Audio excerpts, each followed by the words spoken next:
My computer didn't crash. It's good news.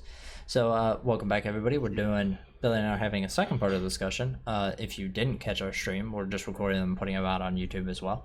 So, the second conversation we wanted to have today was specifically about the optics of the Xbox brand and also kind of how that translates in the conversations about the brand, right? Like, that's the general idea of what we wanted to discuss. Yeah. Okay. Yeah. So I felt like I led that last conversation pretty heavily. So so I'll let you start off and kind of lead off with how you want to go about this and the points you want to bring Yeah. up, I guess. Sure. So, I mean, my perspective when it comes to Xbox, like, I'm not someone that's, I'm not. I mean, my gaming background was primarily PC. Like when I first, well, I'd tell a lie. If we're going all the way back, it started on PlayStation 1, and then I Right. kind of went into PC afterwards, and then from PC kind of made the jump to console. Like, I never really thought of it as, you know, I'm getting an Xbox because of this reason, or I'm getting a PlayStation because of this reason, or whatever the case was. Or, Sure. I mean, it wasn't really getting a PlayStation. It was more, it was more a case of, I don't know, like what was available at the time, I guess, Yeah. or I can't remember the exact kind of thing behind it, the rationale regarding, what caused that. But it definitely wasn't a case of, from my perspective at least, oh, I saw this video regarding the 360, Right. therefore I'm gonna kind of get that kind of thing. Um, but the 360 is mainly kind of where I jumped in and kind of started dabbling in it and seeing what it was all about.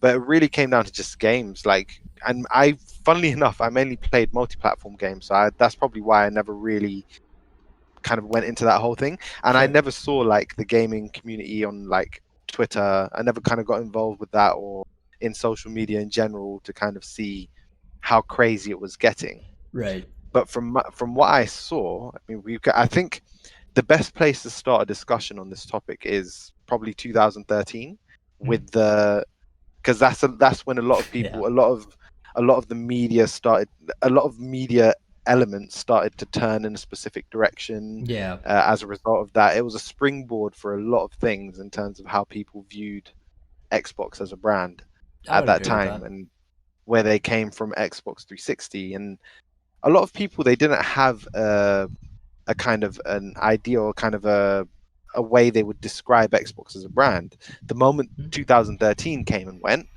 all of a sudden people are kind of going back through the history and saying, "Oh, but Xbox 360, da da da da da da da da," and now all of a Yeah. sudden, and obviously you see the memes about it's called Xbox One because they took 359 steps Yeah. backwards or something like that. So like all this kind of stuff. So It got memed I into feel like oblivion, basically. yeah, into oblivion, Yeah. right? So I feel like that is probably the best place to start in I would. terms of kind of seeing what happened with, like, what happened to Xbox, or Sure. what happened to how it was viewed. So I don't know, like, what was your perspective on like 2013, how that all went down, and what were your kind of feelings going into that whole situation? I actually have a really good resource on this, so I'm just gonna pull it up here. Actually, the Sure. script from the Xbox video that I did on Phil Spencer is loaded with a Awesome. bunch of really good stuff that we can discuss in here. So I have from the announcement and E3 thereafter. So real quick, there's one thing I gotta touch on prior to that because I think it's important based on what I saw in the games media. Um, and it plays into this conversation. I'm gonna take just a step back to the beginning of that generation, the PS3 360 Hmm. generation, Hmm. where Sony was in that seat at the time. They had the like fall from grace, and like it looked really really bad. Like even in the media, they were like, it's kind of cringy, like what they're doing here. It's not good. And then the PS3 didn't even recover, I don't think, from the PR perspective because that happened, and then whatever the shutdown happened with PSN, and then after that they kind of recovered. I think that they started getting more favorable coverage once PlayStation Plus launched and once they started having like Uncharted, like games of that level moving forward. Then PS3 started getting a positive vibe. But Xbox, I think, in their fall from grace with the reveal, um, is not only something that just for some reason they cannot get past with media. Like for some reason they just cannot get past that. Like it's just they just won't let that shit go. Anytime you see pieces about Xbox One, like as a platform, that's brought up. Yeah. Like the horrible fucking launch of it. And I'll give them credit. It was a horrible launch. Pretty much everything they did was terrible. The system itself ended up being okay, thanks to the last minute changes from all that fallout, but like it was really bad. So like here's what I got, just to give some context for those who aren't aware. Let's see. The original layout and plan for the Xbox One was vastly different, and obviously that was Dan Maddox's fault. Well, at least it hit the leadership problem. It falls on him, the responsibility for leadership, at least. So what I wrote down here was that Kinect was originally intended to be hardwired into the system, and that it would be vital to the Xbox One as a platform. Their intention originally was that like Kinect and Xbox One are like, you cannot separate them. They are essential to how you operate and use this system as a media platform versus just being a game console, which I don't inherently think was a bad idea in retrospect. Like, people really do use consoles as media consoles if they don't have smart TVs. Like, that's how they watch Netflix and stuff, you know? Like, yeah. So, like, I think they were actually on point with that. It's just that the marketing for it was really bad. Like, because the marketing to your average consumer of being like, basically what they did is they tried to steal what Sony unintentionally did with PS2 and PS3, right? Like, people bought PS2 because it was a disc drive, because it was just a cheap DVD player. Yeah. Like, it was cheaper than a DVD player and it played games. And the same thing with PS3. It was comparable to a Blu-ray player and it played games. So Microsoft was like, well, why don't we just do that? Just steal that logic and just be like, except it's for streaming and live TV and cable. And for some reason that didn't resonate. And I think probably because for the most part, I feel like gamers, obviously we trend more where like the biggest collection of us are between like 20 and 30 now. Like for the most part. So like some of us have cable, but most of us don't, you know, like we don't really have cable. So like that doesn't connect with us or resonate with us. It probably would with our 40 or 50-year-old, you know, colleagues or parents, you know? Yeah. But I think that the marketing side was really bad. That led to a lot of harshness. But yeah, once Matic was out and because Matic left, when did he leave? I had it in here somewhere. 2014, Pretty soon. I think it was late 2014 or March 2014 is when Phil Spencer became head of Xbox. So that was what, six months after launch, like roughly. So like Matic was gone. His failure was pretty abundant and apparent, and he did not like that, so he left. I think he left. I don't think they kicked him out, which works out well. Yeah, he left. He gave up his position and maybe he was embarrassed. I don't know. I think he went to work for Zune afterwards as well, which ended up collapsing as well. That guy is just a bad omen. Yeah, he went to a lot of like really bad companies. Probably because he's a bad leader would be my guess. But you know, I don't really know. All I can speak on specifically is this, because this is the one I did research for. Yeah. But so yeah, the problem is that in my opinion, the first year for a console is really important for setting up your base and then having word of mouth. You know what I mean? Because like your day one adopters are gonna be the people that talk to their friends who are skeptical or just like don't really want to spend the money yet. Because like this generation specifically, when it came around, people were like, okay, that's cool, but I could still play these games on the thing I already own, so why should I upgrade? Like, which is kind of the thing we're gonna see, I think, in this generation a bit too. But then you had people going like, yeah, well, you know, at least on the PS4 side, you could be like, yeah, well, the UI is actually really a lot better. It doesn't suck. And it's a lot snappier, and the games look really good, and they're a lot faster, and, you know, all this kind of stuff. And like the hard drive's bigger. It's easier to replace the hard drive externals. Obviously, a lot of that applies to the Xbox One as well. And with Xbox, you didn't have that word of mouth spread as well, I think, because people didn't believe it. Like, even if, you know, you're an evangelical, you're doing evangelizing for the Xbox brand, and you're like, look, I know everything you said or everything you've seen is like the Xbox One sucks, but like actually it's not that bad. It's pretty good, honestly, comparatively to what like it could have been. And people are like, man, that seems okay, but I could just buy a PS4 and it's cheaper.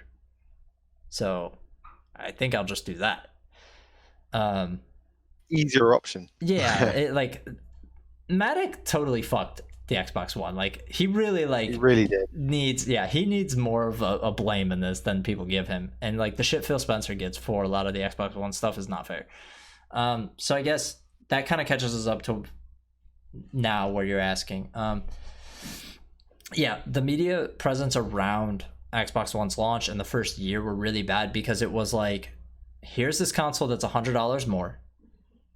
Here are side by sides of them playing games, same PS4, Xbox One, and you could see the differences. And sometimes there was a difference, and sometimes not. Honestly, like I saw some of the Digital Foundry ones, and I was like, like it's not that bad. It's like 980 or something, instead of 1080 or whatever it is. Yeah, it's like barely resed below 1080, and I'm like, it's really not that bad. And there was occasionally games where the frames were actually more consistently at 30 on Xbox One than on PS4, which was always interesting for me to see. But it may have had something to do with like the ESRAM buffer or something like that. Some specific hardware approach.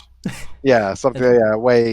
So it's a detail, I suppose, in the hardware on the Xbox side. But yeah, it was an interesting one for sure. Like seeing that side of things. But then, like you said, that first year it was just it was like a torrent. Yeah, a torrent of shit towards Xbox. There was, and I think there's a big difference between what they did then and what they do now. And I think a lot of that also, like we just had the conversation on how, in my opinion, the journalism in gaming is not very great for the most part. You have a few really great ones, and we have some good ones, and then for the most part, I think everybody else is not that great.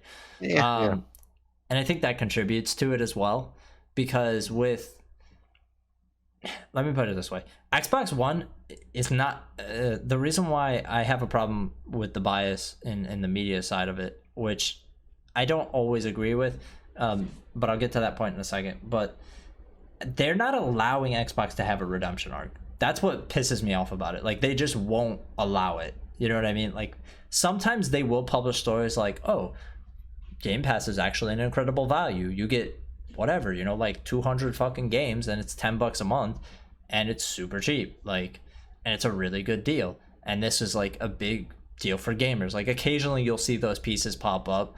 For the most part, though, they've just gone silent on Xbox One. Like in the last 2 years, like pretty much ever since Xbox One X launched, they've just been silent on Xbox. They don't talk about it basically at all, unless it's like to shit on Crackdown or something, Yeah. Like, and then that leads to my point of like, my problem is with the media and with the fan base is that both of them have the exact same problem, in my opinion, which is they can't separate criticism from like fanboy shit. Like, when and the PlayStation community has this problem too, don't get me wrong. It's just more prevalent because I see more of it from the Xbox community, because that's just what I see the most of. Sure. I know the PlayStation fanboy sucks too, so like I just avoid it. Just a little disclaimer. But I guess I have, because I'm used to talking with people like you and Daryl, and we have another mutual friend who's Xbox oriented, and like you guys aren't like that, so I tend to engage more and look more at Xbox sided conversations to see like, hey, maybe this community is actually better than the PlayStation community. And then I see it, and that's like the main problem it seems that community has, is that they can't be like, yeah, okay, actually Crackdown does kind of look like shit, but it's actually fun to play. Like, you know what I mean? Like they can't just like bounce back and be like, yeah, it may not like look this gen, or it may look like old or whatever, but at least it plays well, or I enjoy it at least. Doesn't look great, but it's fun.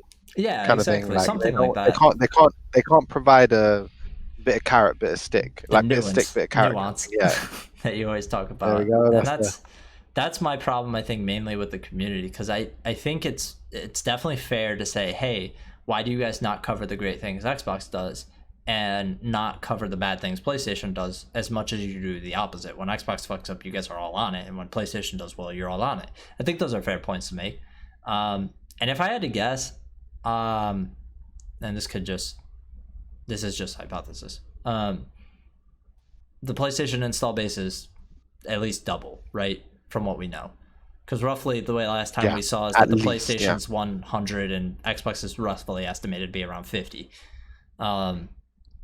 So it might be a click thing, like an ad revenue thing. It might just be that stupid. You know what I mean? Like, it might just be that dumb where it's like, well, we get paid more when we talk about PlayStation, so we talk about PlayStation. Like, you know, which I don't think necessarily is the case, because like if you look at Xbox branded YouTube channels, they do very, very well. PlayStation ones do too, but like they're comparative. It's not like, you know, the PlayStation's guy's got 1 million subs and the Xbox got 100,000. Like they're comparative.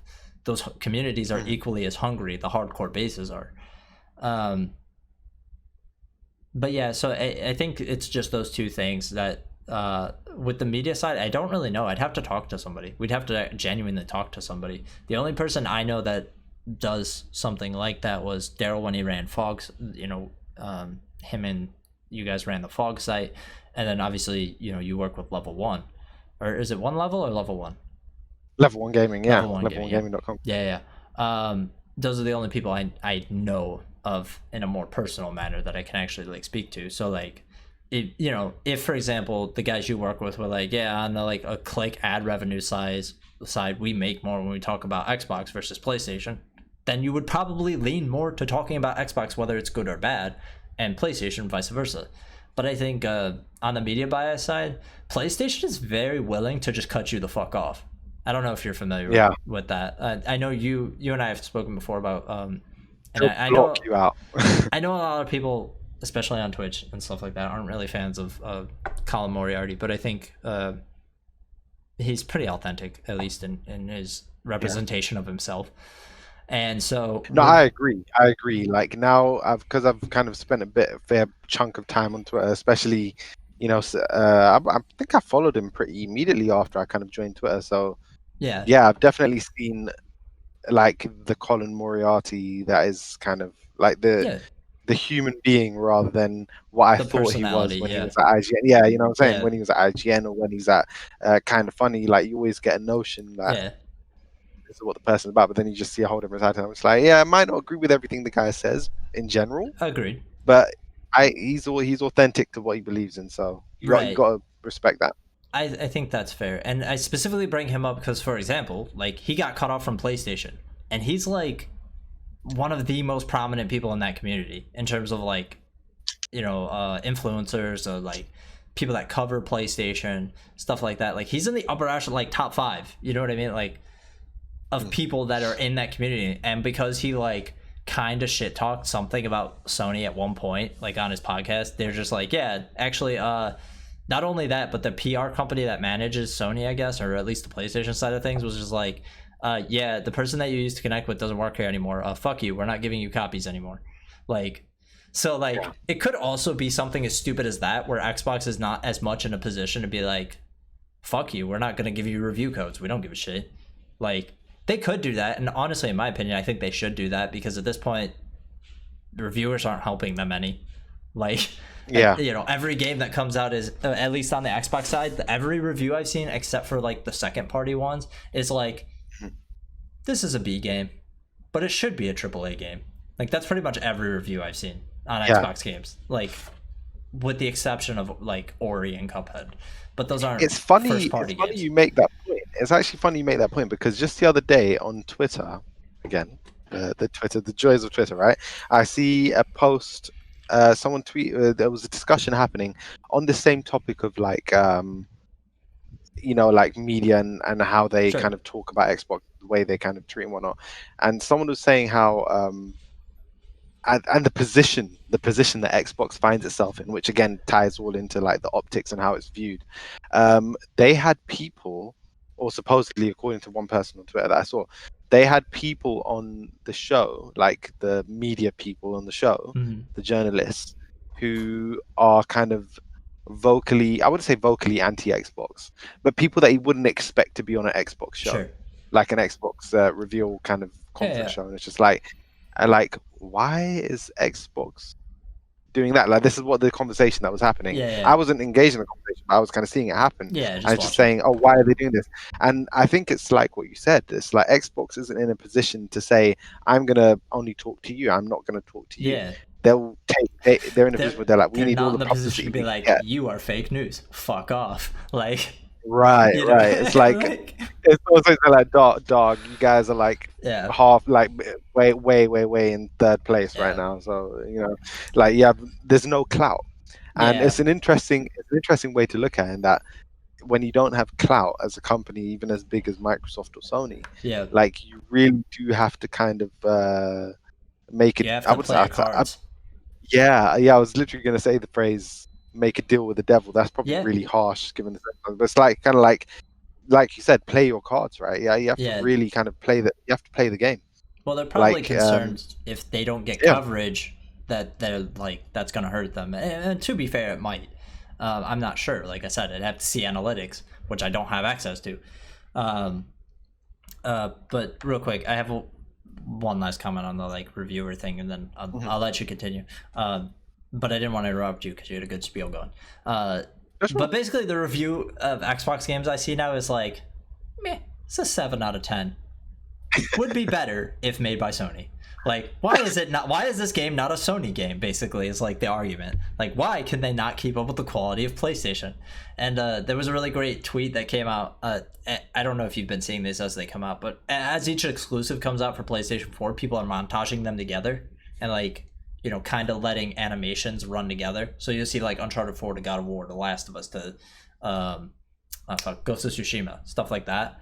And one guy banger after banger. Yeah, and he tweeted it out, and he's like, while this is so fucking hype, doesn't it also kind of just point out that Sony makes the same fucking game over and over again? I'm like, yeah, they do, but we love it, so we don't bitch about it. Like, it is basically just the same game. It's action, adventure, open world bullshit. Every fucking game. But we love it, and we eat it up. So, you know? And I'm like, why does that not happen on the Microsoft side? And I think maybe, and I think this is, again, I need to preface it. I think the only reason you don't see that from the Xbox side is because the quality necessarily hasn't been as high. You know, we saw Gears 4, for example, Halo 5, and then Gears 5 came out, and I was like, holy shit, this game's actually like pretty good. Like, now I don't think it was solid. Yeah, I didn't think it was like god tier game, but it was way better than I anticipated it being. You know, like I was expecting like, okay, we're just gonna like do what Gears 4 did, and they're just gonna like keep going with Gears 4 basically. You know, but they didn't. They made a bunch of cool changes. They did a bunch of new cool stuff. They explored new things.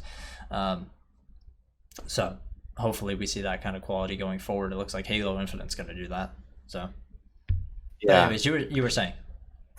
No, so I completely agree with that. Like, I think you made a good point. Just kind of, if we're gonna take this more into the Xbox side of things, if we kind of connect it to the whole thing of like people noticing that Sony makes the same game over and over again, which is a fair point, but again, it's not really a criticism, because if what they're making is good or what they're making people are enjoying, then it doesn't matter whether they're making the same thing. People are enjoying it. That's the most sells and important people part. like it. It's a game. It's a game. You want to enjoy a game. You know, if it doesn't matter if it's, you know, same gameplay, different settings, and the other. Yeah. I think what I find interesting is while people praise Sony for putting out consistently, whether they're the same game, but like, oh, consistent quality, this and the other, I find it interesting that Microsoft isn't afforded that same. I say Microsoft Xbox. They're not afforded that same kind of they're not sense of the like leniency or understanding, and some of that is their fault, like, and some of it isn't. Yeah, like I mean, it's like we can have, obviously there's the running kind of gag of like, oh, you stay putting out Halos and Forzas and Gears and this, that, and the other. But Forza's good. Nobody complains about Forza. I never see people be like, yeah, Forza fucking sucks. They're like, oh, you got Forza every year. Good luck with that. And you're like, okay, but they're good. Every single Sony game is an action adventure game, like you just said. Every Sony game is an action adventure but they're good, and people buy them. So who gives a shit? Yeah. Every Forza Horizon game, specifically for me personally, has been fantastic. So what is it why is it a bad thing if we have a Forza Horizon game every year, every other 2 years? It's Like, I'm because not they're the same complaining. name, Fuck it. so people don't It's complain the same about it as name much. together. It's not Maybe they should reskinned just enough for try them. and change. Yeah, maybe they change the name, put like a Yeah. tractor on the front or something. Or like a Just plane or remove something. Forza from the Horizon part, and then you'd be like, look, see, you get 2 different franchises. But then people say they're copying Sony, saying, "Oh, Yeah. we go the Horizon here, Horizon." Yeah. Some of that. This is one thing I've found is that no matter what Xbox does, there's always going to be a point to complain. Like always. There's always. And I suppose it comes to that whole thing, like what you were saying earlier about like it's what you see on Twitter. It's kind of like the things that you see mainly. I suppose it's the other way around for me. Like what I seem to see, like from my point of view, and I try to be as broad as possible. From what I see from my point of view is like Sony fans or fanboys, whatever you want to call it, like they will defend Sony and whatever Sony's doing to the teeth. Yeah, to the death, dude. Literally to the death. It's absurd. And they'll criticize everything Xbox does. Like, and it's quite interesting. Like you and I are literally we're in perfect position for the discussion because you see the other side of that, and I see the other side of the side. Like you see, so we're seeing 2 different sides of it, right? Which just shows that it happens on both sides. But it's so aggravating because Sony's in the lead. Yeah. Do you get what I'm saying? Like, so it's weird for them to be like shitting down on them. Yeah. Right. Like Sony's in the lead. Like they're the market winning. Like they're putting out great quality games. People are enjoying the games. Like Ghost of Tsushima is fantastic. Death Stranding. No, I'm kidding. But Ghost of Tsushima is fantastic. I mean, they can now hide behind the fact it's on PC, whatever. But Ghost of Tsushima is fantastic. Last of Us 2 was great. Like all these other games coming out, fantastic made. Yeah. Controversies aside, etc. Like well-made games. They're selling well. Like top selling game, PlayStation game of all time. Like it's got all these accolades. It's like I just find that's the bit that kind of gets me like a little bit just scratching my head. I'm just like, you're in first place. Like I can understand Xbox guys rushing to defend Xbox because they feel like the brand that they love so much is under attack constantly, or that the media's after it, or that this thing's after it, or that thing's after it. But why is that same thing, so that whole defending the brand thing happening? Why is that happening on Sony's side? They're in the lead by you want to hear my theory? Because we know this for a fact. There were a lot of people who switched from 360 to PS4, right? Mm-hmm. And in case you haven't noticed and you play on Xbox, the community has gotten a lot less toxic on Xbox since that happened. I can't imagine where all the toxic people went. I'm just saying, my theory is that all the shitty people that used to send you like, I hope your mom dies on Christmas Day messages, like those people are on PlayStation now, and that's why you're seeing them do what, because they did the same shit to PS3 people. Like they're like, haha, PS3 fucking sucks, blah blah blah blah blah blah blah. Like obviously we're not going to see PS3 or the Xbox One catch up to the PS4. It's just not possible at this point. And who cares? Microsoft doesn't give a fuck. They sold 50 million units. That's a huge success in literally any other market. No one else would say 50 million sales for a product is a failure. You would be an idiot to have to say that. like, it's and they're such a failure that they put out a service like Game Pass while failing. Okay. Yeah, like the optics of PlayStation's success is so weird to me. PlayStation's success is, in my opinion, entirely precedent on the fact that Xbox fucked up so hard. Like PlayStation 4 would not be as successful as it is without Xbox fucking up as hard as they did, especially not with the shit they pulled later. Yeah, you literally just made the perfect point there, in that it's not so much Sony just completely just owned to the maximum. It's just Microsoft shoots themselves in the dick so often.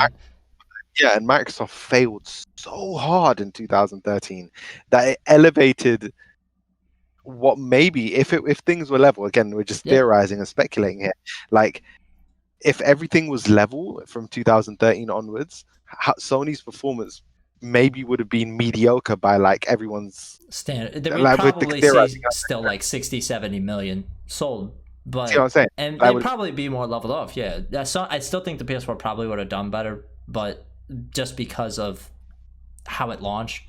But hypothetically, if they didn't have the marketing disaster, Xbox One launched with Kinect, and let's just say like people were cool with it, the sales would probably level off. Yeah, I would feel like they'd be Yeah, pretty close, like if we comparable. start from here, like Yeah. ignoring sell, I'm just saying like public perception. Yeah, the at least. optics, Yeah, right? yeah. If we're starting from here, like PlayStation's here, Xbox is here, we started from here in 2013.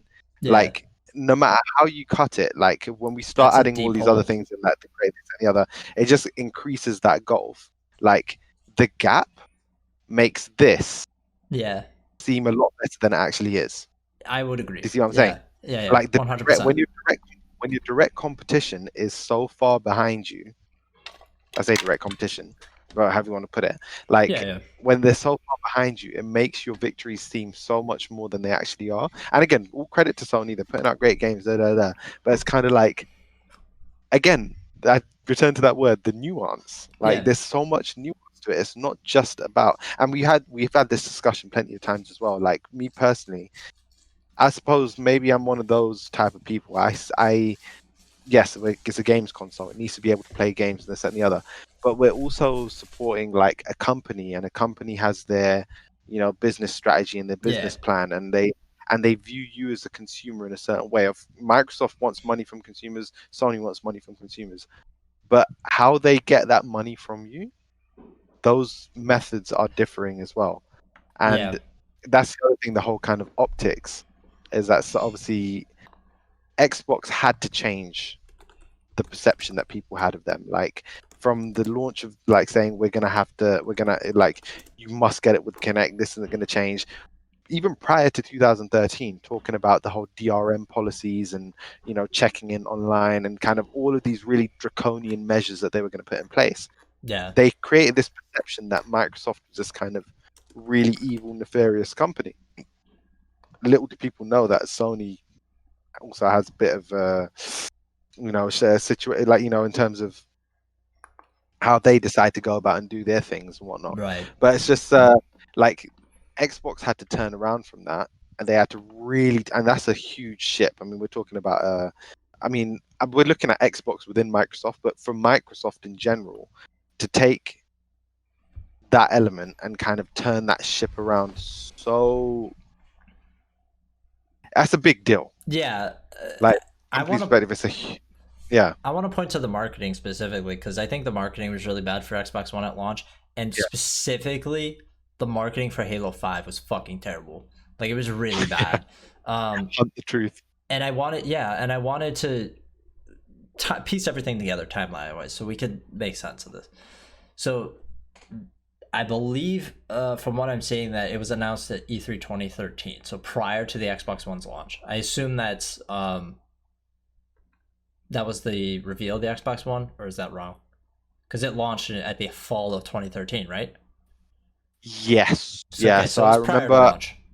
Yeah, it was like July. Yeah, somewhere around that time. Okay. June, July. So my point is that the marketing was already going. They'd already done the reveal trailers and all this kind of stuff by the time Phil Spencer took over. But if you have noticed one thing, Halo 5 got shit on pretty hard, rightfully so, for its marketing being terrible and misleading. And Sony, to be fair, isn't any better. They got sued over Killzone and lost. So, that happens, So I won't say, Sony has its problems, but that's another conversation for another day. But if you notice, the expectations for what a game will be on Xbox One have not been as fucked since Halo 5.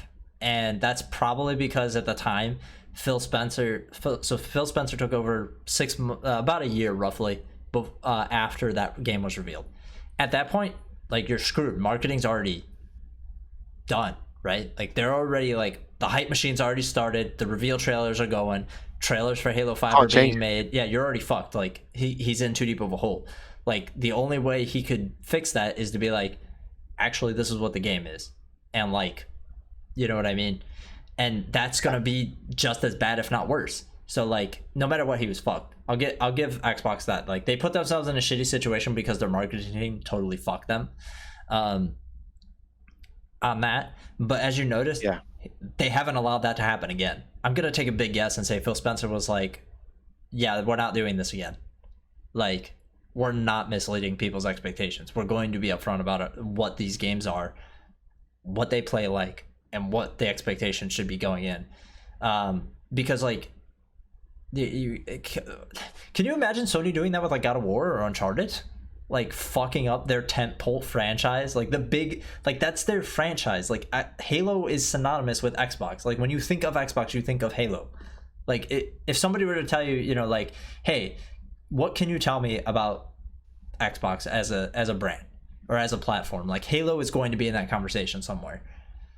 And Yeah, they're it. literally synonymous Like, with each other. It's literally the flagship franchise for right. Xbox. And I don't think it's a problem that they won't let go of that franchise. I don't really even have a problem with that. It's that they fucked up Halo 5 so hard.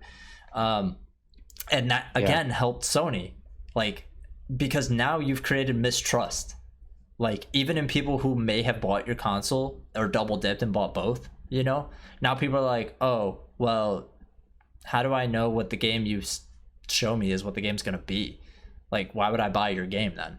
You know? And I'm just like, when I think about stuff like that, like, it really, at the end of the day, a lot of the problems that gave Sony the boost they have is just Microsoft's bad leadership at the beginning of the generation. And people not allowing them to crawl out of that. Like, the Xbox we see now is not, like, they were very, here's my thing with how Phil Spencer's manages. He made it very, very clear to me that when they announced Xbox One X and Xbox One S, that they're like, the way we handled Xbox One to this point, dead. That the VCR Xbox One doesn't exist. Doesn't exist anymore. Forget about it. Finished. Xbox One VCR, gone. Don't think about it. And even when you saw with Kinect, first thing he did, the first major thing he did when he got in was like, yeah, separate the Kinect. Pull it out. Right now. Pull it out. Drop that bitch $100. Make it PS4 price. Like, that was literally the first thing he did. Like, literally, yeah. He became the head of Xbox, and then he announces a bundle. And even when they did that, people were like, okay, well, fuck you, I guess, because you just screwed everybody else who bought it for $500. And I'm like, not really. You got a Kinect. Like, you still bought the Kinect. You could still buy the Kinect if you want it. You just didn't have a choice before. Yes, that's shitty, but like, this guy didn't even have a choice in doing that. But when he did have the option and power to make a decision on it, he was like, you know what's not good for people? Making them pay $100 more for some piece of shit they don't even care about. Like, right, you know, and give them the option. Yeah, even when they have wins, they're still losses. People still present it as a loss. Like, yeah, well, you wouldn't have this win if you didn't fuck up so hard, like, in the first place. It's so true. No, that whole Kinect thing is just, it highlights that so well. Oh my gosh, it's so frustrating. People complain that why is Kinect jammed into this whole bundle? You remove it, and they're saying, "Oh, but now you fuck the people who bought it with Kinect." It's like, my guy. I don't know a single person who bought Xbox One with Kinect that bitched about it afterwards. The only person I heard was Chris, and he didn't bitch, but he said, yeah, if I had that option, I wouldn't have bought the Kinect. But, and the only reason he said, available at the time. Yeah, and the only reason he said that was because he saw, this was years later, after, you know, Kinect support got kind of, they were just like, fuck the Kinect, we're done with that shit. Like, and they started like, they removed the hand gestures and like all sorts of shit from it, you know, when they started really like killing it, and then Snap and all that kind of stuff, all the stuff that was in the original Xbox One, they just started killing it off one by one. And even when they started doing that, people were like, like, when they got rid of Snap, I was like, oh man, I actually like Snap, I thought that was a cool feature. And they're like, well, we got rid of Snap because it actually improves. Yeah, but they got rid of it because they needed to improve performance on games, because people kept bitching that the performance wasn't there. So they got rid of Snap to improve performance on games, and people were like, I'm like, how is that an L? They're like, you had to remove a feature. Like, yeah, they removed a feature that people weren't using to make your day-to-day experience better. How is that an L? Like, and you didn't see that coverage either in the media. I'll give you that. Like, yeah, Yeah, And it's the even whole when they're thing. getting W's, they're taking L's. Like, Yeah, it's makes no literally. sense. I think that's literally Xbox's biggest problem, is that their dubs are L still. And it's To the because people refuse to let them dig themselves out of the hole of the Xbox One. They won't do it. They're just like, yeah, well, if you hadn't fucked up in the first place, this wouldn't be a problem. Like, or they'll start digging themselves out of the hole, and then someone just comes along and donks them on the yeah, head again. Says, back down there you go. You're yeah, not digging yourself out. Hold on. What are you doing there? What are you doing there? You're not coming out that hole. You're yeah. staying there. How dare you remove a feature nobody gives a fuck about, except for like all 10 of us? You know what I mean? And let me say something as well. Like on that topic, it's like all these companies, whether it's Sony, whether it's Steam, whether it's on PC, whether it's Xbox, whether it's Nintendo, all these companies, they have user telemetry, like for every user on their platform. So Right. how you use Xbox, how Chris uses Xbox, how I use my Xbox, how Daryl, etc., how all Yeah. of us use our Xbox, even anyone watching this stream right now, like how any of you guys use your Xbox or PlayStations, these companies get that telemetry. Now, from that information, they're able to see how you use the device, the features that you're using, what Right. features are affecting the performance of your device, and all this, that, and the other. If your game crashes because of something on your console, they get this data. This is how all this technology works. This is how this Right. technology works. So I would much rather have a company make a change to my product, to a product that I've bought based on information that they got from the way I use it. Right. I'd rather than make a change, even if that change is removing something that I'm not using, rather than have a company say, we know you don't use the snap feature as much. We're still going to keep it in there, but we're aware that you don't use it as much, kind of thing, just for Right. the sake of saving face, saying kind of like, oh, We took I don't this want L, to so be we're just perceived, gonna keep it, like, I guess. yeah, I don't like, because this whole idea that like if you take out a feature that you had from the start, like that's a L, or that's a Yeah. weakness. It's like you something that you banked on, Yeah. you're now turning, like doing a 360 on. So I mean, that same argument, then okay, we could apply it to the whole DRM thing. Was it an Yeah. L, them reversing on DRM? They were going to do the whole DRM thing and No, have 24 not hour at all. check-ins, DRM right? So sucks. Right. you understand what Like I'm it saying, though, sucks. right? But the Yeah. fact that they reversed on that, is that an L, or should we be Right. celebrating that? Well, they said, People weren't using the snap feature as much. It was affecting performance in games or performance of the console in general. right. They removed that. Should we be celebrating the fact that they're making a change that improves the experience, or should Right. we be criticizing them for changing something that they Right. implemented from the That start? was a bad It's like, decision. Yeah. It was. The you know what I'm saying? premise was that I think maybe part of. To be fair, on Xbox's side, they probably they underestimated the power of PS4 and Sony's strategy. That was probably like the main problem, because they obviously could have made the Xbox One more powerful. But Absolutely. the base one, at least. Obviously, we see that with One S and One X. But I think they banked in a different area. You yeah, made a point earlier on as well, talking about how like the whole media hub and this, that, and the other, and they kind of went for ideas that Sony had with like the PlayStation 2, but inadvertently kind of had those yeah, they things. They weren't stumbled upon them by marketing accident. exactly. So I feel like Yeah, with Xbox, and I was gonna actually ask you this earlier on as well. Like, I think there was an element of right idea, wrong time yeah, kind of thing. Like, yeah, because right now I love the idea of having like, you know, a media center that can sure. run like all these apps and stuff, and like I can play my games and I can launch Mhm. Netflix on it. I can do this there. I could do all these things on it. I love the idea of having that entertainment hub. Yeah, But back in 2013, people were just like, "Well, I just want my thing to play games." yeah, And now we're demanding more of our technology. So it makes you think about way back in 2013, ignoring the DRM stuff and the weaker console stuff, yeah, just the whole idea of media hub and entertainment hub. It was so overclouded by the media coverage yeah. and the whole thing of, oh, you know, Connect jammed in and this, that, and the other. Like, we're just talking purely about the console and the whole Right. media hub approach that they were taking to it. It's such a welcomed idea now, but Yeah, I don't know. The media coverage just made everyone's judgment. I say everyone in a very loose way, just made the judgment so clouded on it yeah. that people thought because Microsoft is pushing for that, it must be a bad thing. I If think. Sony was to say we're gonna, I mean, granted, Sony Yeah, had the more powerful console. If Sony said alongside this, we're gonna have all this media-centric stuff, no one would have bat an eyelid. That's No, my personal point of view on probably it. I not. feel like no one would have batted an eyelid. I will say But because that Microsoft after DRM did all of that, it just became this it was hot just a button topic, litany I of think. shit. It was just like all these really bad ideas um touched into one. Like I said, I don't think I agree with you. The media hub idea is definitely a right idea, wrong time. That they, because like I said, Sony inadvertently stumbled upon it, but the tide has turned on that. Like you're right. Like at the time we were just like, I just really want to play games on this thing. If I can watch YouTube, great, but like it kind of sucks. Like I'd rather just watch it on my phone or on my computer. But like now we're also really lazy. So like sometimes Yeah. I legit won't use my smart TV remote to like watch YouTube, and I'll just pick up my PS4 controller because I'm already playing a game on my PS4, and I'm like, man, I don't really feel like touching the remote, so I'll just like load up YouTube on my PS4, I guess.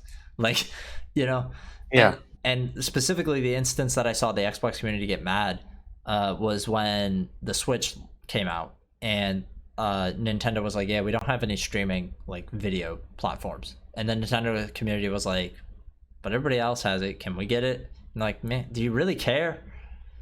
Like, is this really important to you? Like, this thing's supposed to play games. And like the Xbox community is like, oh, now you want media on your consoles. Now you're asking for it. Now it's a big deal. And which is a fair criticism, I think. But yeah, I think with Xbox, it's a combination of the media being the games media really has not treated them well since their recovery.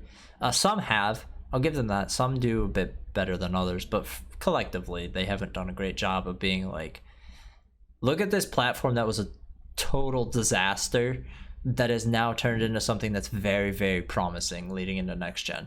And I really think that's gonna be the thing is that we'll have to revisit the tape obviously on this one when a year from now when we have next gen consoles and have had them for months and kind of really are familiar with them, but with Sony, I get the feeling we're going to see another fall from grace, particularly because they're so they're unclear about what they're doing. You know what I mean? And when Sony does that shit, it's never because like they're about to tell you something good. It's like when they're about to drop the shitty like proprietary the Vita memory card is $60 shit. Like they're about to tell you some bad shit you're not gonna like. Sony never does that shit when it's something good. So I don't trust them at all. But with Xbox, they've been like, look, here's expandable storage. It's really friendly, SSD friendly. You don't even have to buy an SSD drive because that shit is expensive as fuck. We made proprietary ones, which I assume will be cheaper because they have a partner. Partnering with Seagate, yeah, which means they're going to be nice and affordable. It's not like coming straight out of Microsoft Labs or something like that. And even if it's like $100 for a terabyte or something, like that's really not that for an SSD. That's not bad. Like I don't think people understand SSD prices like they do HDDs. Like an external hard drive that's an HDD is like $60 for 2 terabytes. Like that's really a really affordable price for what the storage is. But SSD isn't there yet market wise. You know, it'll get there eventually. It's just taking time. Right. I mean, we have a mutual friend, Richard Duty, and I just dropped a name in there, but like Richard, a good friend of ours, he also happens to be a game developer as well. He's developed, I think. I was gonna say, well, we can plug him at least then. Yeah. So like he made a really good post about it, talking about how getting the Series X next generation, if that's a console that people are choosing to get, like let's say the console costs like, let's say $500. Add to that like a year's worth of Game Pass Ultimate, let's say, a subscription. You add that on there, whatever that equals out like to. 150, something like that, roughly. This, that, and the other. Like you could literally get the Series X and Game Pass Ultimate, and like you won't be stung by having to get an SSD to kind of download games or like the external kind of the proprietary drive, thing. Yeah, exactly. Whereas they're going to be smaller files too. Supposedly, the game won't take up as much storage on an SSD. They're getting very clever about that. They're getting very clever. I think generally, like on both Sony and Microsoft front, they get very clever about the kind of space utilization on that hardware and stuff and hard drives. But the same, so like you can all in all end up spending like, I don't know, like $600-700 for the first year, roughly. Like that. Yeah, and you get like the maximum level of experience that you need from the console. Whereas Yeah. with Sony side with the PlayStation 5, You're gonna drop it's 500 not bucks gonna be as on the simplistic as that. system at least. Then you're spending 60 per game or 70 per game if the And price there's go already at higher. least 2 or 3, so that you're already surpassing that. You get what I'm saying? Yeah, Yeah. And I just value felt isn't like that there. was quite. I just felt like that was such a good point. That was such a Yeah. good point to kind of make. Just generally as well. It's just like, but again, it's like people aren't talking about whether I say people, mainly obviously Our game community journals. and the journalists, yeah.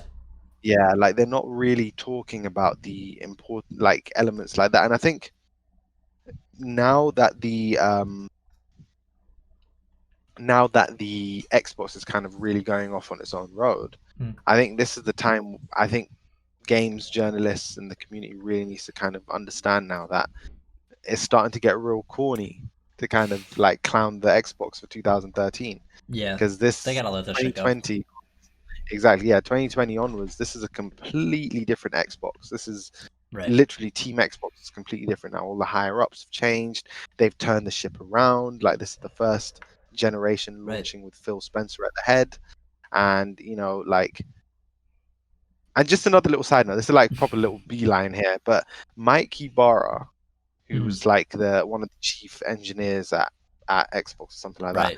Like he left, and I'm saying this to viewers, anyone watching this who's kind of ever felt this way. I just want to reassure you real quick that Mike Ibarra, yes, he was a chief engineer at Xbox, but he's also a human being. Yeah. He's going to have a point of view. He's going to believe that Xbox was doing this correctly and he was doing that incorrectly.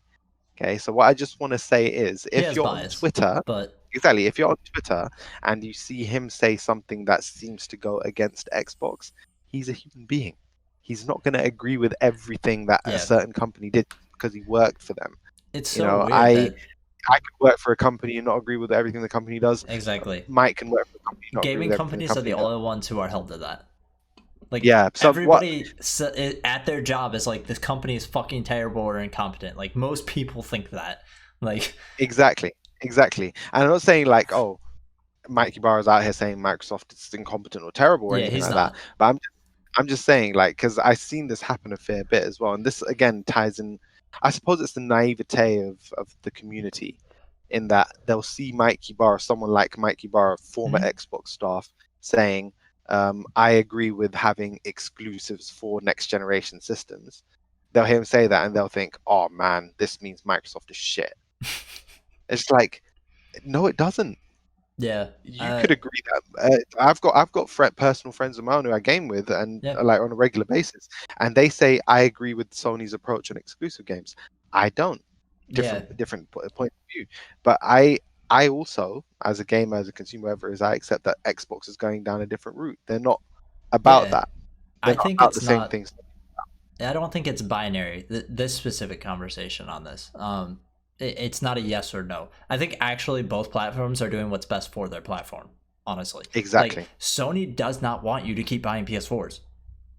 They don't. They've sold 100 million. They're good. They want you to buy PS5. They want to shut down production. Yeah, they want to shut down production. They want you to buy PS5s. That's why they're only going to make games for PS5, so that you don't have a choice and you have to buy PS5. Xbox doesn't give a fuck if you buy an Xbox One or an Xbox Series X. They're probably making more money off the Xbox One when the Series X launch. They usually take a hit on hardware, but they don't give a fuck because they just want you to come to they just want you to be involved in their ecosystem. They figure eventually you'll get over to Series X if you're enjoying yourself, Yep. And like, so that makes sense. It in the context of both of their their platforms and where they're at, it makes sense why they're doing what they're doing. I still think Sony's kind of arrogant nonetheless. What I find crazy though is that like Xbox is literally it makes sense. But what I find crazy though is that with the Game Pass or Game Pass Ultimate, whichever Game Pass subscription we're looking at, like ignoring Xbox, either or, like that is making Xbox so much money right now. Like it's making Microsoft so much money right now. That's why they're keeping it going. Otherwise, they would have canned that. They would have thrown that in like way time. I don't know if you saw this, but the last number I got for a subscriber on Game Pass is 10 million. That's crazy, isn't that? That's Game Pass and Ultimate, but that's just people who are in game. Like that's That doesn't include people who have Xbox Live. Like, and That's $10 a month times least. 10 million. That's at least that 100 million. 100 million at least, and upwards of 150. Yeah, somewhere between 100 and 150 million. Yeah, per month they're making. I don't know how anybody can look at that and be like, "That's stupid. That's a dumb platform." Guess what? Or that this is somehow going to be bad for games and gamers. I'll take it here. Let me put it this way. I don't recall there ever being a time where a company made $150 million in profit off of a game they made. I don't remember there being a time where that happened in its lifetime, let alone every month. I'm sure that's not their profit, that's their revenue, but still, nonetheless, like, you're more familiar with sales figures, but do you have an idea of like what the last sales figures were for any of the Sony IPs at all? Like God of War, Spider-Man, or something? Literally there was somewhere around like the 2 million, like they're probably some way over that. But I'm saying like the first 3 days they broke like the 2 million barrier, 1.8 million, whatever it was, like really fast selling initially, and then they just kind of crept up slowly to like 8 million or whatever it is over time, which is a huge deal again for an exclusive game. But that's not commonplace, right? Like, I mean, don't get me wrong, like Sony IP sells well, they still sell millions of copies, but like, I'm gonna take a wild guess and say they don't make $150 million in revenue. As long as Xbox isn't dropping more than 2 exclusives in a fucking month, which they don't, because they're not, stupid. Like, it's a win for them. Yeah, that's why I don't see how people think it's a loss for them. Like, it's huge, and they sell the games on PC now too.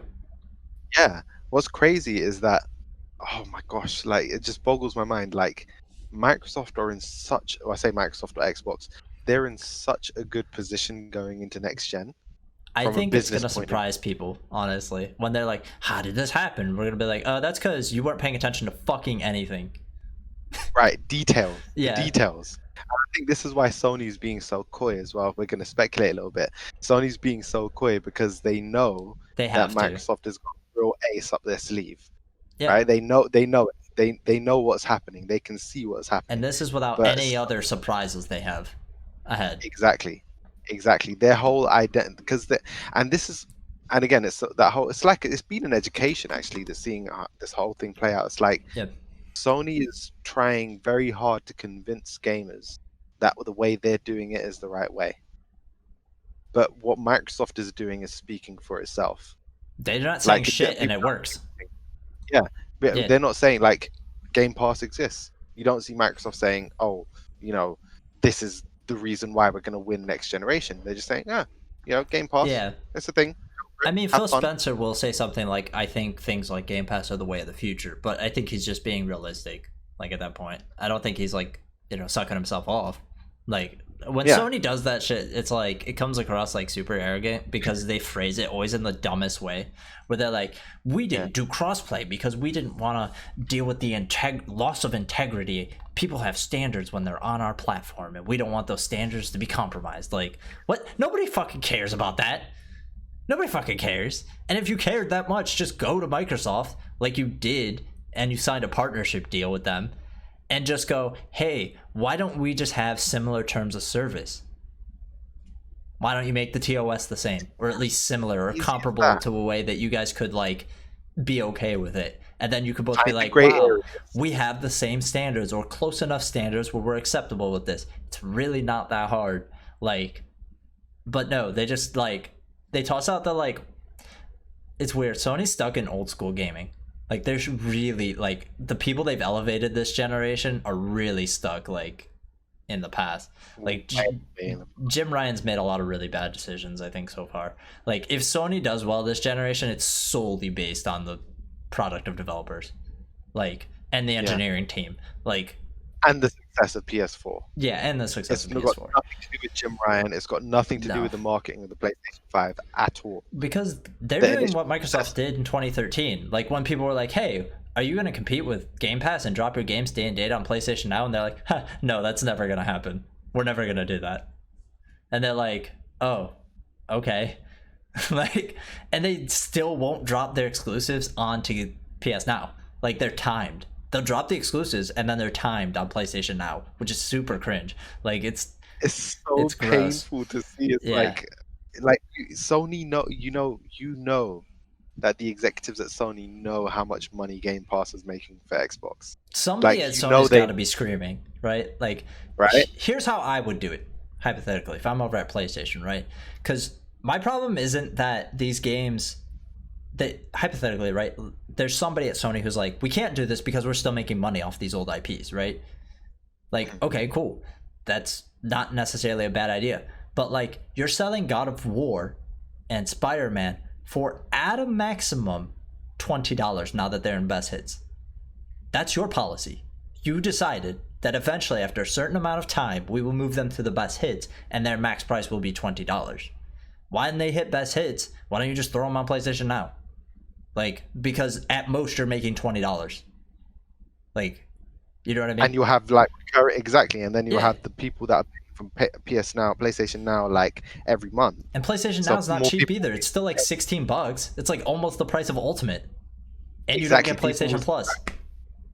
You know what I'm saying? It's like, and people would subscribe to that, and it'll put Yeah. you automatically in the same situation as Xbox is. And if they don't want to do that, you can still buy the game for $20 at most. Like, Yeah. you could still do that. Xbox still sells their exclusives. Surprise, This people is- still buy them, oh, even though they could get them again, for free. the optics, the people. It's people- so dumb. It's just so I'm dumb. just thinking, it's like, you think just because a game, people think just because a game is in Game Pass, people think just because a game is in Game Pass that you're unable to buy it. There's literally a buy game button Yeah. when you access a game. Like, Microsoft Store exists, the Windows Store exists. You can go And on there's these places. people- You can buy these games. There's people who genuinely do not believe Game Pass has a value, and then they don't buy Game Pass and they just buy the game they want. For us, it's worthwhile. You know why? Because I'm going to play every Xbox exclusive I can. And I'm not going to spend $300 a year doing that. That's dumb. When I could spend $150 and get all of those and then some. Like, Because you feel like you're value for money. That's what. Yeah. When it comes to like, I not every single Xbox game is for me. I'm going to say that 100% truth. Like, I might have sounded so far a bit like an Xbox fanboy, and apologies, I've given off that impression. But like, I love things like Game Pass, and what I love about it is that because I'm getting so much value out of it as a consumer, and because people get so much value out of it as consumers, you could go into like the Game Pass catalog, and a game that you normally wouldn't try, you would give it a go. Right? It makes you broaden your taste so much. Like, I never would have tried a game like State of Decay 2, Mhm. but you know, you see it. It's in Game Pass because it's a Right. Microsoft game, so Microsoft Studios game. So you start up, you're like, wow, this game's actually really fun, Mhm. and it widens your palette, and you're not having to spend an extra penny. I know people say, but you're Yeah. still paying for the subscription. That's not the point. I'm paying I'm paying $15 for $200, 200 games a month. And Like, look at at the least. price of Game Pass to buy them outright. Yeah. Like, how much money I'm saving, but I'm able to kind of drop into these games, see what they're like. If I'm like, you know what, this game's actually pretty fun, I might actually drop the money on this one then. Like, it lets you. It's kind of like having a demo for a game. Yeah. Remember the almost. old school? Yeah. You'd have like a demo for every single game, Yeah, and then you decide if you buy it. Yeah. It's exactly like that. exactly. Obviously, it doesn't come in day and date, but that's again Xbox Game Studios exclusive or Xbox Right. first party title. They launch day and date. You play them day one. You're like, I actually really like this game. Or, I mean, this is the thing. Again, it's that peace of mind knowing that Xbox exclusives aren't going to leave Game Pass. Yeah, exactly. They're going to stay in there forever. It's obviously the third party games for sure. Right, they'll But then rotate even for out, third- but You like a third party game, get it while it's in Game Pass. You get a discount for it. I've seen so many Yep. notifications on my Xbox app on PC where, oh, this this game's leaving Game Such and Pass. such Yeah, pass in like 3 days. Get it at this percentage off, like to own it forever. And I'm just like, oh wow, that's pretty cool. yeah. In any other place, I wouldn't have got that discount. right. But because I'm a subscriber to Game Pass, I'm able to purchase a third-party game at a discounted rate that I can then keep forever and play whenever I want. I'm just like, so much value. And it's that you saw that. It's I not think a you remember bad- a post that I posted. It's like, it's literally like Alana Pierce who's another, I wouldn't say games journalist in a sense. Yeah, she Like was she at was one saying point. at one point, right? She worked for IGN, Yeah, yeah. etc. But she literally made a video on this where she got quite impassioned about it, saying it's crazy people aren't talking about Game Pass like Yeah. the way they should. Not in general. I think saying they're not talking about it in general is probably a bit too strong, but the way they should is definitely Yeah. the right way to say it. Like they're not. People need to be talking about praising it, not just talking about it, but actually praising it Yeah. a lot more than they should. Like And you may not play it, because or I it's may like a not play Halo. corporate thing, but because Exactly. it genuinely, like, when a company does something that also benefits you, that is incredibly rare now. Like, that is not common. They want to suck as much. Don't get me wrong, Microsoft still wants to suck as much money as they can out of you. They just realize this is the best way to suck money out of you, and you They'd rather still suck get it out. something out of it. Yeah, Like, they'd it rather suck benefits it out you. than suck it out if you get $60 a game. Yeah. They could Which is- hypothetically make more money, but if they make more money by you having a passive subscription and you're not and you're not giving them shit about it, like, especially if game prices go up next gen. Can you imagine that? If Sony's fucking dropping $70 fucking exclusives and Microsoft's like, yeah, I mean, you could buy the $70 game, or you could give us $15. Or even if we raise the price of Game Pass to $20, you know, if they raise it, get Ultimate to $20 hypothetically with Series X, which they don't seem like they have any plans to do, that's still a better value. So Yeah, and you're still gonna make more they're money. even adding xCloud to Game Pass Ultimate. Yeah, exactly. As well, so. And they just keep being like, okay, well, like, if this didn't get you, here it is. And if you already have Xbox Game Pass, guess what? Here's some more shit for you. Like, that's super cool. Sony didn't do that shit. They made PlayStation Now its own thing. It sucks. And on top of that, like, I gotta talk about the backwards compatibility thing, and then we can probably end, because not only are we getting off topic, but it's getting pretty late. So Yeah. I don't know if you and I have talked about it, but it's not talked about nearly as much with backwards compatibility, right? We know, for example, that with the Xbox One, they figured it out, right? They just figured it out. They made it happen, and Sony just, for whatever reason, cannot. For whatever fucking reason, they can't figure out how to make a PS3 emulator. Now, to be fair, apparently no one can figure out how to make a PS3 emulator, because they just designed the PS3 to be this fucking really weird system that can only run this very specific way for whatever fucking reason. I want to tell a story about backwards compatibility. For those who have watched the Xbox One video, I'm sorry you have to hear it again, but a lot of people, this was really important and really missed when talked about it, and it's still not talked about. So in 2015, Spencer announced that he and the team had worked on backwards compatibility coming to Xbox One. The feature was an emulator built into the system software to run the games and allow for certain games that could not be essentially automatically ported, identified, and then later updated to meet the newer systems, the S and the X. The feature came to the system at the end of 2015. What's not discussed is, as you know, I'm sure, Phil Spencer is actually a developer. He actually knows how to work with code. And he and the guy that eventually headed this project were working on that project, and it got delayed. Matic put the kibosh on it. Like, they were working on it, and Microsoft was like, that's not important. Don't worry about that right now. And they just put it on ice. Then when Phil Spencer became the head of Xbox, he was like, hey, you remember that thing we were working on? We should do that. And then he and another guy started working on it. Phil Spencer got his fucking hands in the mud and actually did shit to just make the Xbox One better. I don't know of any other executive that does that. I know people like probably thought the Xbox One video was sucking off Phil Spencer, but it's full of stories like that. Like, Phil Spencer gets in the fucking mud and does the fucking work. He doesn't just sit in his office all day being like, hey, how's Gears 5 going? Like, you know? Like, he goes to the studio, he plays the game. Yeah, and he's like, maybe just a little bit of that and a little bit of this, maybe. Just thought, you know? Like, he actually comes from a background of being able to give feedback like that.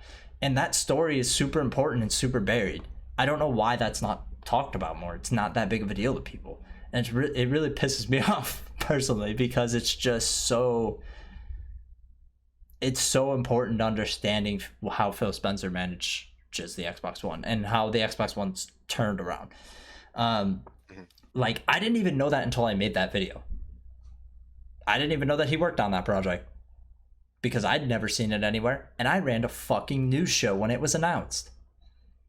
So how the fuck did I not know? You know, like, Got buried. yeah, it got buried. Nobody fucking talked about it, and I've never even heard any of my Xbox friends talk about it. Like, that Phil Spencer was just like, I didn't know about it. That's Yeah. the first time I'm hearing it. that's what I'm saying. Like, I don't know. Now, to be fair, I don't know if he actually like got too deep into it once he was the head of Xbox, but I know for a fact that he originally was working on it, like with oh shit, he has like an Indian name. Fuck, he's one of the engineers there, like one of the Kareem Chowdhury or something like that. maybe. I think it started with a S, like Satya or something like that. Satya Nadella? Maybe. No, he's the CEO of Microsoft. Wouldn't have been Satya Nadella. Huh. That's like going crazy high up. Yeah. So, well, he's on the board is now, so he actually like talks with them. was it dude? Because the another person I I'm gotta thinking is Yusuf Mehdi. Yusuf Mehdi's another maybe. person I'm thinking. Where is Either it? him or Kareem Chowdhury, the dude who said it's a monster in the kind of Xbox One X kind of sizzle trailer, something like that. I gotta find it, man. We need to sort this because it's super important. My sources fucking were not great on this. I don't have the specific article pulled, so it might take me a minute, but I really need to find it because it's super important to this. Backward. Microsoft announced that the Series X. Yeah, we know about Series X. I don't care about Series X right now. Each console has a variety of most original Xbox games can play on a predecessor. Yeah, we know about that.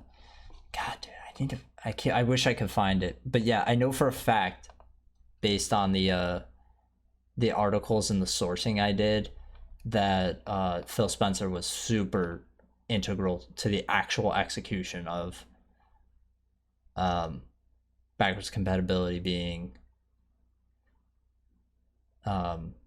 implemented into the Xbox One, and he actually worked on the programming for it. I wish I could find the source, but I swear to God it's true.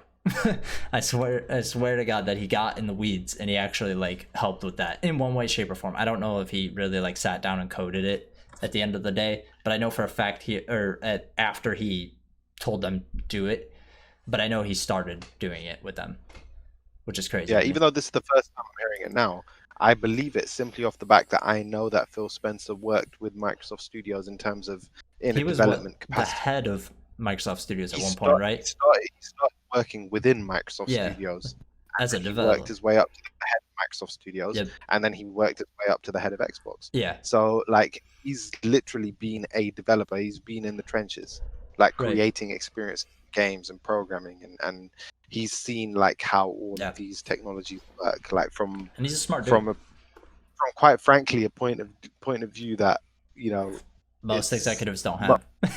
Most executives would be jealous, would be jealous of him and the perspective that he has, like from a pure technical level of the products that he's kind of pushing. Like he has a deep understanding, and that's very telling about, you know, the road ahead.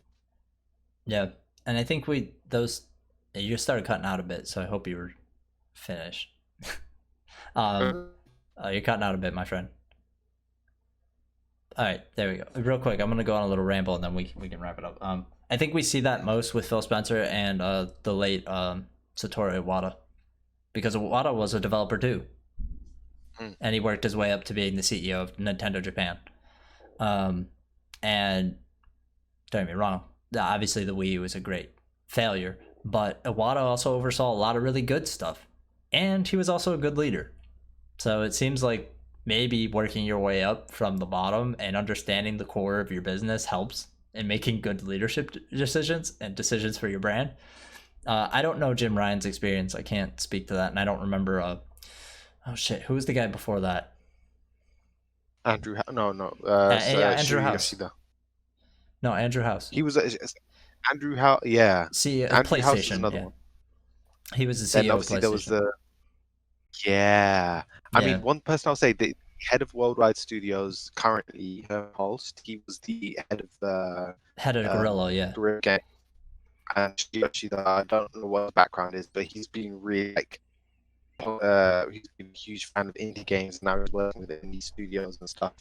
yeah, and they moved Shuhei Yoshida over to specifically deal with indie games, and that's because he has a good relationship with them. Yeah.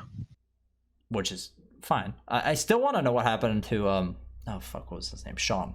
What was his last Sean name? Layden, yeah. Yeah, Sean Lane. I still want to know what the fuck happened to him. He won't talk about it, but I probably has an NDA. But I'd love to know what happened with that. So, but anyways, it seems like the internet's giving out, which is a good point for us to end. So we're gonna end the everything here. Appreciate everybody for joining us both on stream and on these videos. We appreciate you. Oh, my good friend Amon was in the chat. He was saying my mustache game is strong. I'm feeling a bit. I've gotten some compliments on the mustache in the last couple of days, and I feel a lot better about it. But it's not there yet. It's not at the level you're at. I want the full stash. You know, I don't want you to be able to see my lip underneath the hair yet. Like I wanted to comment on it so much. It's literally like that is admirable stash right there. Like that is a stash that I admire too. I want to get it. I want to get it nice full. I want to have a nice full stash. I don't want a cop stash, but I want a full hipster stash. You know what I mean? We'll get there one day. So, anyways, enough about my stash. We talked about games a lot today. I gotta go. So, thank you, everybody. We'll see you next time. Cheers.